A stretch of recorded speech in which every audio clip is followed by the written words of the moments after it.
kemarin kan sempat rame perbandingan terjadi antara Ibu Sri Mulyani dan Pak Purbaya. Ya kan, apalagi Gen Z jadi reaktif tuh karena statementnya beliau yang awalnya mungkin negatif. Kok beliau gini sih ngomongnya gitu kan, pede banget sih, NPD lah apa segala macam. Tapi makin di sini ternyata, nah ini nih menteri yang gue butuhin. Nah, kenapa akhirnya tadi ngobrol sampai di titik ini? Statement-statement dari Menteri Keuangan Pak Purbaya itu beliau kan dalam tanda kutip tegas, satset, langsung apa adanya, clear, tuntas, kerja gitu. Artinya UMKM ini kondisi miris sekali. Kita tahu bersama bahwa UMKM ini kuncinya adalah uang cash. Dengan cash dia bisa untuk punya modal buat usaha buat besoknya. Nah, tapi sementara ketika dia nggak punya cash, dia melakukan pinjaman ke bank. Nah, di bank kena lagi tuh. Bisa jadi nggak di-approve, bisa jadi mungkin nanti ditolak, atau mungkin bunganya terlalu tinggi, atau mungkin bank tersebut nggak punya uang cash. Kenapa? Karena uang cashnya ngendap lama di BI. Bank-bank ini nih, Bank Himbara ini nih, ya kan, Bank Himpunan Negara, ya sebut saja lah, Mandiri, BRI, BNI, BTN, BSI, itu ngendep tuh. Jadi begitu mau bantu UMKM untuk pinjaman, kredit, apa segala macam ya nggak punya cash. Nah akhirnya gebrakan Pak Purbaya, Menteri Keuangan yang baru tadi menjadi topik utama ya. Jadi yang dibahas benar-benar dari A sampai Z-nya, kebijakan-kebijakan fenomenal Pak Purbaya, Menteri Keuangan yang baru yang viral sekarang ada di mana-mana. Terkait adalah masalah, menurut saya ini gebrakannya top, memihak pada UMKM. Itu apa? Dia keluarin tuh 200 triliun yang lama ngendap di Bank Indonesia. Nah, itu kan bisa difungsikan. Kenapa ngendap? Betul, Bu Sri Mulyani kemarin duit yang ngendap di BI karena memang kehati-hatian. Nggak buru-buru langsung diambil. Nggak buru-buru ya, pokoknya kita stabil lah. Khawatirnya mungkin begitu disebar kemana-mana jadi inflasi, apa segala macamnya. Nah, tapi Pak Purbaya mentalnya ngegas. Akhirnya diambil 200 triliun, disebar. Kemana? Mandiri 55 triliun.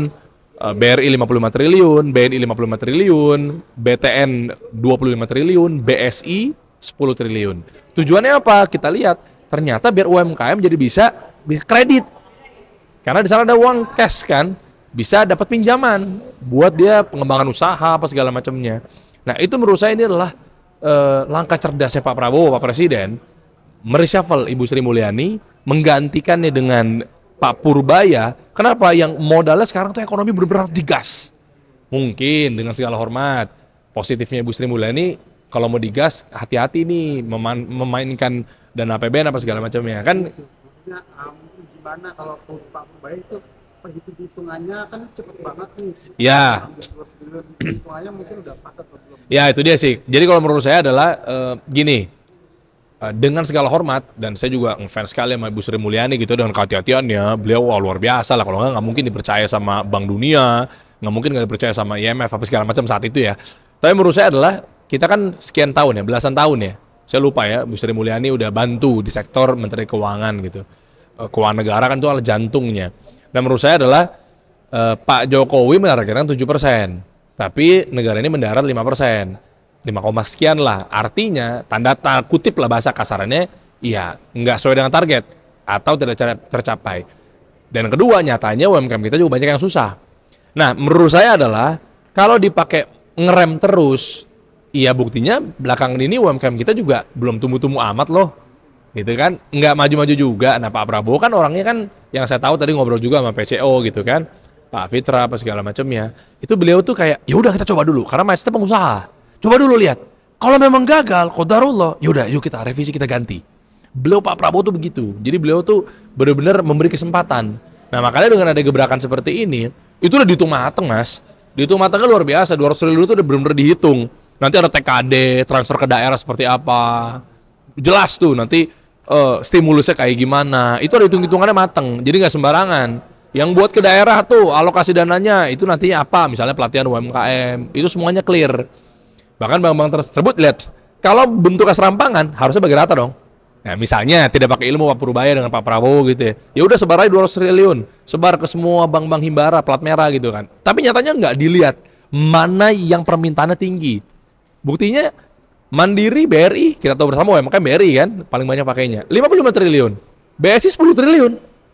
Nah, kan itu kan bagian dari kita mengapresiasi bagian dari strategi kan. Oh iya 55 triliun. Kenapa? Karena permintaan untuk kredit, ngutang apa segala macamnya di BRI. nggak bisa rata. Mungkin jangan-jangan disebar ke BSI nih, mohon maaf nih misalnya yang kelihatannya 10% ya, 10 triliun ya, kita nggak bilang adalah BSI udah pasti begitu. Contoh, misalnya ada oknum, tiba-tiba rata. Padahal sementara permintaan kreditnya di BSI itu nggak sebanyak itu. Khawatirnya kan malah jadinya disalahgunakan. Kebanyakan juga akhirnya ngapain juga gitu, mending tepat sasaran, itu bagian dari strategi. Ya kita lihat aja mudah-mudahan UMKM kita ini adalah salah satu bisa dibilang jantungnya negara kita dengan adanya perputaran uang cash. Pak Prabowo lagi, ini gebrakan yang kedua beliau loh. Kan betul keputusannya atau kebijakannya ada di Pak Menteri. Tapi kan idenya memasukkan menterinya beliau kan Pak Prabowo. Yang pertama ingat nggak, menghapus utang UMKM. Pak Prabowo. Biar apa? Biar UMKM bisa ngutang lagi. Biar UMKM bisa berkembang lagi. Yang kedua, masukin menteri Pak Purbaya masuk ke dalam kabinet gitu kan. Dia tahu Pak Purbaya memang orangnya saklek, bener kan? Makanya Pak Prabowo setuju tuh. Oke, pindahin tuh. Nah, kita lihat sekarang kan kemarin juga ramai lagi Gubernur Bank Indonesia juga akhirnya ngelihat, waduh, nurunin suku bunga nih kayaknya nih. Nah, yang tadinya kan juga hati-hati juga beliau. Itu sih sebenarnya topik-topik yang dibahas di dalam TV One. Mudah-mudahan gebrakan Menteri Keuangan yang baru ini adalah benar-benar memihak pada UMKM dan UMKM jadi punya cash untuk bisa mengembangkan usahanya jadi lebih mudah. Tapi mungkin komentarnya gimana kan Pak Purbaya ini diangkat setelah Sri Mulyani mungkin karena penjarahan itu berapa lama dari penjarahan Sri Mulyani dilengsarkan. Oh, sebenarnya saya sih nggak tahu ya. Saya sih mikirnya nggak sejauh itu karena itu Pak Presiden pasti lebih tahu ya. Cuma maksudnya sebelum ke sana, kalau saya melihatnya tanpa masuk ke politisasi gitu ya, bahwa kayaknya sih Pak Prabowo karena udah punya janji publik dari mulai Asta Cita yang juga jejak rekamnya juga pas masa kampanye juga pasti tercatat rapi di Bappenas, program-programnya yang tanda kutip juga harus ditagih, rakyat pasti akan menagih dong. Kalau nggak chaos di negara, mana janji lo begini. Nah, di tipenya juga Pak Prabowo juga tegas, satset, kan beliau juga pengusaha. Kalau saya melihatnya bahwa mungkin kayaknya takutnya terlalu jauh ya dengan rumahnya Ibu Sri Mulyani di Jara, akhirnya dicopot, strategi begini, kayaknya kejauhan.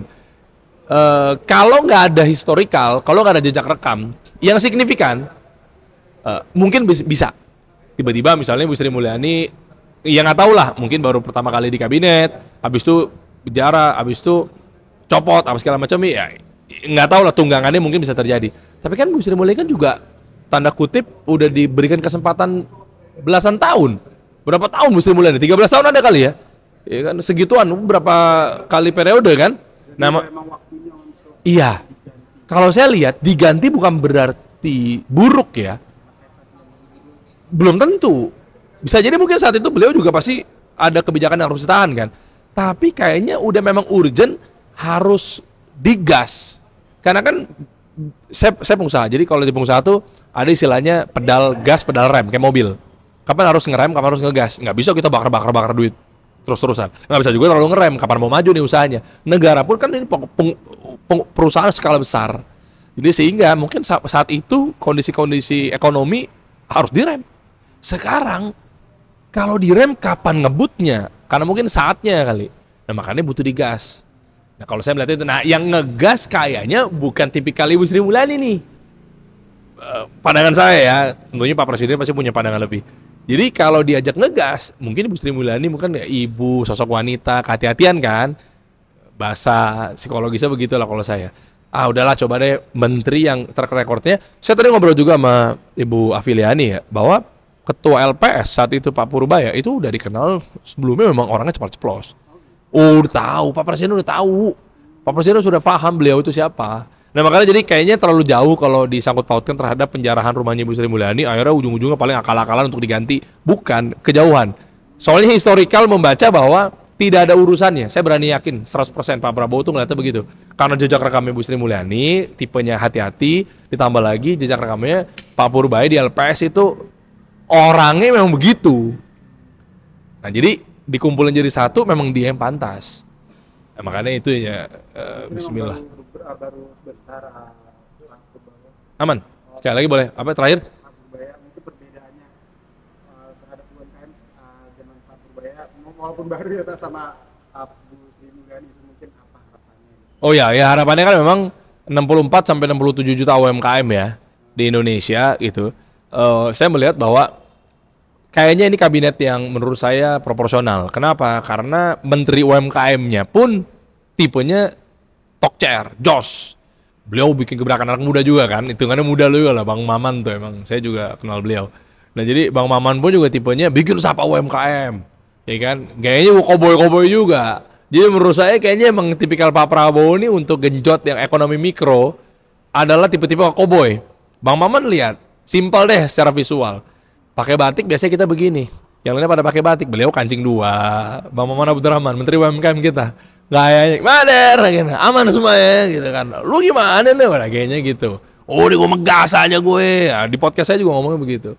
Nah, ketemu lagi Pak Purbaya dengan yang memang memihak keputusannya pada UMKM. Nah, jadi sih, saya sih sangat harapan baru ya. Saya optimis. Insya Allah yang apa yang dikatakan oleh beliau, dari sisi saham, IHSG, 36.000 akan meroket. Ya kan, good time to buy, beliau bilang begitu. Ayo, saatnya beli sekarang. Dari sisi pertumbuhan ekonomi juga, insya Allah tembus 8%. Kalau dipegang Pak Purbaya. Kalau saya sih kolaborasi Pak Presiden, Menteri Keuangannya beliau, wah, talk chair. Saya yakin, saya optimis. Bismillah. Lihat aja nanti, coba lihat. Karena saya praktisi soalnya kan, saya tahu di dunia UMKM seperti apa. Siap, oke.